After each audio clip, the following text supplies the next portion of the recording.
Dağların dumanı hiç geçit vermez.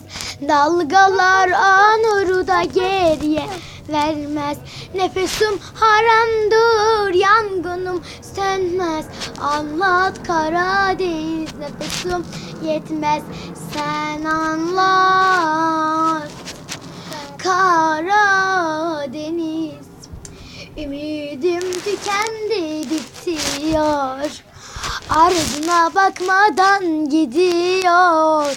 Söylemeye dilim varmıyor.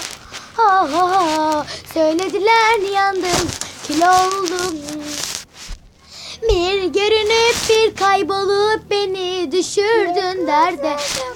Bakışların gözlerime, bilmem yüreğin nerede. Anladım, duyduğuma göre sevdiğim varmış. Haritalardan bildiğim o şehirde bir yerde. Dışım çiçek açmış belki, İçimde kara yosunlar. Görenler mesut sanıyor, bilmezler ki ne derdim var.